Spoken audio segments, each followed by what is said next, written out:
ამგაკვეთის ეს მე მგონი მე 16 გაკვეთილია გავდივარ ბლოგ საქართველოს და მსოფლიო მე 11-16 საუკუნეებში ახლა არის ბიზანტია, ბასილი მეორე, ალექსი პირველი, პალეოლოგოსები და ასე შემდეგ. მოკლედ, არ შეიძლება არ დავიწყო ბასილი პირველის გამეფებისთანავე, ბულგარეთის მოსწრების გამეფებისთანავე მის წინააღმდეგ, უბრალოდ მცირე წლოვანების მის წინააღმდეგ ბარდას კლეროს მეთაურობით აჯანყდნენ ბიზანტიელები და ბიზანტიელებმა სახმარება თხოვეს საქართველოს ტაუღლის იდრიდი მეფეს დავით მესამე კურაპალატს, რომელმაც გააგზავნა ქართული ლაშქარი თურნიკერის თავის მეთაურობით, მოკლედ გადაარჩინა ადამიანი ჩამოგდებას ტახტიდან, რომ არა დავითი ალბათ ჩამოგდნენ ტახტიდან და ბარდას კლეროს დამას გამბრძოლაში და ამ დახმარების სანაცვლოდ ბიზანტიამ ვრცელი ტერიტორიები დაუთმო დავით მესამე კურაპალატს.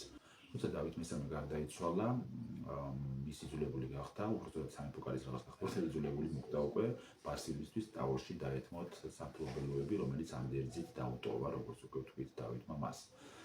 და ეს მიერ ტაურს ეძახებოდა ტერიტორიას, შევიდა იმპერიის ბიზანტიის შემადგენლობაში. ამ შემდეგ საიმპერატორო კარი, ანუ ბასილი აგრძელებს ისე ხელახალ ცენტრალიზაციას, საგარეო ომებს, განსაკუთრებით მნიშვნელოვანი იყო მისი ტერიტორიული გაფართოება ბულგარეთის მიმართულებით, ბულგარეთთან მას რამდენიმე წლიანი ომი ჰქონდა, ფაქტობრივად ეს ომი იყო 40 წლის განმავლობაში, ამ ომის გამო ბასილს ბულგართან მოსრელიც შეერქვეს და შევიდა იგი ისტორიაში.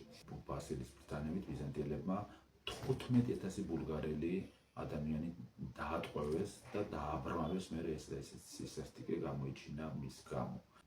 Შეიძლება იმერ ტაურს დავითის მემკვიდრეები, დავით კურაპალატის მემკვიდრეები არ ტოვებდნენ და არ უნდა ბიზანტიისთვის ეს ქართული ძირძველი ტერიტორია დაეტოვებინათ და სწორედ ამ ტერიტორიის დაბრუნების გამო 1021-1023 წლებში დიდი ფართო მასშტაბიანი ომი მიმდინარეობდა. საქართველოს მეფე ამ დროს იყო გიორგი პირველი, ეს თქვენ მეფე შეხვდება დიდოსტანის მარჯვენაშიც ქართულის მეცედინეობის დროს. ბასილ მეორემ შეძლო გაემარჯვა ამ ბრძოლაში, გიორგი დამარცხდა, თანსასტიკად დამარცხდა, ეს ტერიტორიები დარჩა, ესადავ ქართული ტერიტორიები დარჩა ბასილს, ანუ ბიზანტიას დარჩა და გიორგი გამარჯვების შემდეგ გიორგის შვილი ბაგრატის წაიყვანა ეგრეთ წოდებულ მძევლად. ახლა პალეოლოგოსებზე გადავდივართ. პალეოლოგოსებიდან პირველი მეფე იყო მიხეილ მერვე, ის იყო ფაქტობრივად პალეოლოგოსების დინასტიის დაფუძნებელი, ბიზანტიის ერთ-ერთი ხანგრძლივი მმართველი და გამოჩენილი პალეოლოგოსი, ასე რომ ვთქვათ, რომელმაც შეძლო კონსტანტინოპოლი გაეთავისუფლებინა ლათინებისაგან 1961 წელს. ეს ლათინებმა ის თავის დროზე მეოთხე ჯვაროსნული ლაშქრობის დროს შექმნეს ლათინთა იმპერია და ბიზანტიის იმპერია ხელახლა აღორძინა მართლმადიდებლური თვალსაზრისით, ასე რომ ვთქვათ.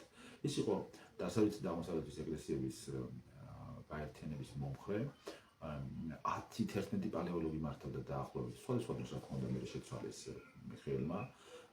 ასევე კონსტანტინეც იყო პალეოლოგი, რომელიც ბიზანტიის დაცემის დროს ამაზე ბიზანტიის დაცემის დროს ვისაუბრეთ და მოკლედ ესეთი ამბავი.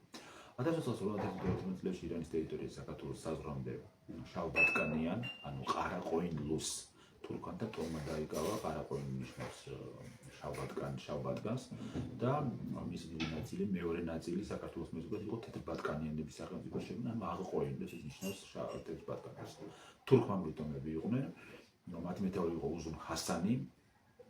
სამხრეთით კიდევ ერთი ძლიერი სახელმწიფო ძლიერდებოდა, ეს იყო ოსმალეთი, რომელიც ბიზანტიას ართმევდა ტერიტორიებს და სამფლობელოებს და ბიზანტიის ხარჯზე ძლიერდებოდა. კიდევ სულთანმა ბაიაზიდ პირველმა რამდენჯერმე სცადა, რომ ბიზანტია აეღო და თითქოს დედაქალაქი კონსტანტინოპოლი იყო ბიზანტიის დედაქალაქი, როგორც იცით, თითქოს უკვე ის უნდა აეღო კიდეც, მაგრამ ბიზანტია მაშინ გადაარჩინა თემურ-ლენგის შემოსევას. რო არა თემურ-ლენგი, იმიტომ რომ უნდა გადაერჩინა. მან 1902 წელს ანგორის ბრძოლაში, დღევანდელი ანკარა, დღეს თურქეთის დედაქალაქი არის, ოსმალები, ანუ თემურმა სასტიკად დაამარცხა და ეს სულთანიც დაატყვევა თან ამ ბრძოლაში. და მაშინ გადარჩა კონსტანტინოპოლი აღებას. თორე ჯერ კიდევ მაშინ დაიპყრობდა ოსმალეთი მას.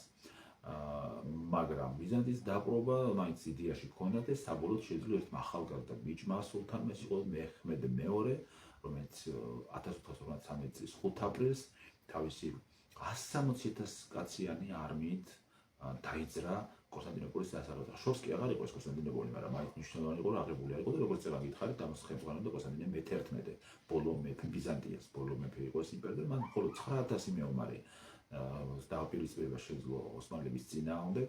რამდენიმე შეტევას გაუძლეს, მოხდა თავგამოდებით იცავდნენ, ახლა კონსტანტინოპოლის თავიანთი იყო მაინც, მაგრამ 53 წლის 28 მაისს ღაიმ მეჰმედმა დაიწყო უკანასკნელი იერიშები და შეძლეს კიდევ ერთხელ დაებრუნებინათ უკან გაებრუნებინათ მეჰმედი, მერე ჩაართეს იანიჩრები, კავკასიელი გამორჩეული მებრძოლები იყვნენ და ქალაქის დამცველებს, ანუ კონსტანტინოპოლის დამცველებს ეს იანიჩრები ზურგიდან დაესხნენ თავს.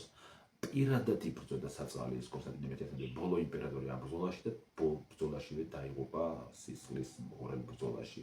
თურქებმა შეძლეს ქალაქი აიღოთ, ეს იყო საბოლოო აღება, 60-ზე მეტი ბიზანტიელი დაატყვევეს, ეს 1453 წლის 30 მაისს მეჰმედ მეორე შევიდა ცნობილ კონსტანტინოპოლში, აია სოფიას ტაძარში, რომელიც იუსტინიანეს აშენდა უზარმაზარ ტაძარში და იქ ჩაატარა მუსლიმური ღვთისმსახურება, რითაც ხაზი გაუსვენა, რომ ბიზანტიამ არსებობა შეწყვიტა, კონსტანტინოპოლმა არსებობა შეწყვიტა, მას სტამბოლი დაერქვა და დღემდე ეს არის ბიზანტიის სარწმუნო ტერიტორია. აი ესეთი იყო ეს ამბები და შემდეგ უკვე გადავალთ